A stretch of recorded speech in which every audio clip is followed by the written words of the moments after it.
नमस्कार। जैसा कि आप जानते हैं हम क्लास 9 कर चुके हैं, तो आज क्लास नंबर 10 है।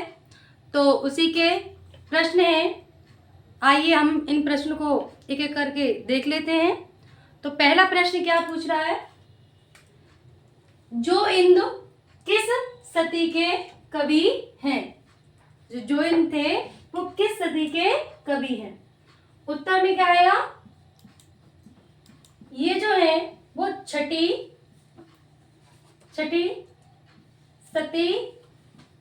के कवि हैं। ठीक है। फिर है अगला प्रश्न, योगसार किसका ग्रंथ है?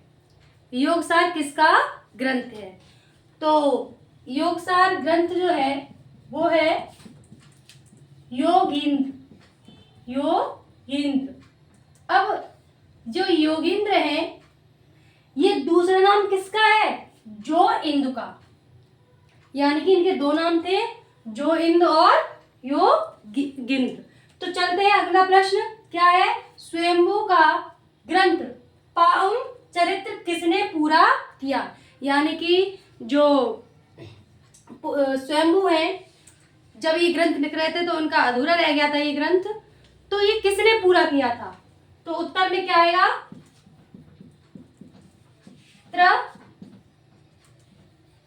त्रिभुवन ने। ठीक है, किसने पूरा किया था? त्रिभुवन ने। अब ये जो त्रिभुवन है वो कौन थे? ये स्वयंभू के ही पुत्र थे। कौन थे ये? स्वयंभू के पुत्र थे और इन्होंने इस ग्रंथ को पूरा किया।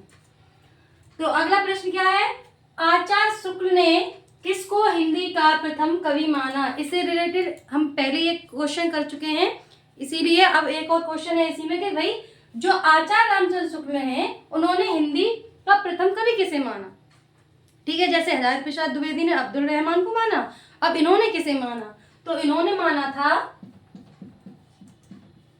चंद्रवर दाई को। ठीक है, किसको माना था? चंद्रवर दाई को। अगला प्रश्न क्या है, पायम चरित्र है, पायम चरित्र महाकाव्य, मुक्त काव्य या खंड काव्य है? तो ये क्या है? ये है पायम चरित्र जो है वो है हमारा महाकाव्य। क्या है? महाकाव्य। ठीक है, चलते हैं अपने अगले प्रश्न की ओर। अगला प्रश्न क्या कह रहा है कि पुष्पदंत हैं, पुष्पदंत जो थे वो शैव थे या वैष्णव थे या जैन थे? तो उत्तर में क्या आएगा? ये जैन थे। पर ये जैन बाद में हुए, पहले कौन थे? ये शैव थे। कौन थे? शैव। परंतु इनके आश्रय जो दाता थे उनके आग्रह किया इनसे और ये फिर बाद में जैन हो गए। तो पहले क्या थे? ये शैव थे और बाद में जैन हो गए। अगला क्या है, 63 महापुरुष ग्रंथ के ग्रंथकार हैं। कौन है इसके ग्रंथकार? तो ये ग्रंथ किसका है? किसका है ये ग्रंथ? पुष्पदंत का। किसका ग्रंथ है? पुष्पदंत का। आंसर में क्या आएगा? पुष्पदंत। अगला प्रश्न क्या कह रहा है कि अपभ्रंश का भभूत कहा जाता है? किसको अपभ्रंश का भभूत कहा जाता है? तो आंसर में क्या आएगा? किसको कहा जाता है? पुष्पदंत को। अब ये भभूति पुष्पदंत को किसने कहा? किसने कहा? डॉक्टर भयाड़ी ने। किसने कहा?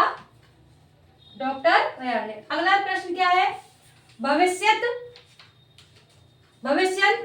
कहा किस सती में प्रकाशित हुआ? ये किस सती में प्रकाशित हुआ? सती पूछ रहा है, ठीक है, ना कि सन। तो उत्तर में क्या आएगा? ये प्रकाशित हुआ 10वीं सती में। कौन सी में? 10वीं सती में।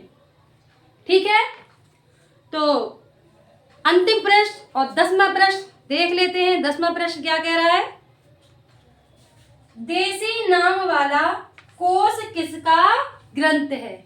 देसी नाम वाला कोश किसका ग्रंथ है? तो ये जो ग्रंथ है उत्तर में आएगा हेमचंद क्या आएगा? हेमचंद। देखिए हेमचंद्र ग्रंथ हमें ज्यादातर एक या दो ही पता है, लेकिन उन्होंने अन्य ग्रंथ भी लिखे, जिनमें से एक ग्रंथ है देसी नाम वाला कोश। तो उम्मीद करती हूँ ये जो क्लास है 10वीं आपको अच्छी लगी होगी। अगर अच्छी लगी है तो कृपया कर लाइक कमेंट शेयर अवश्य करें। ठीक है, बहुत बहुत धन्यवाद। मिलते हैं अपने अगली क्लास में।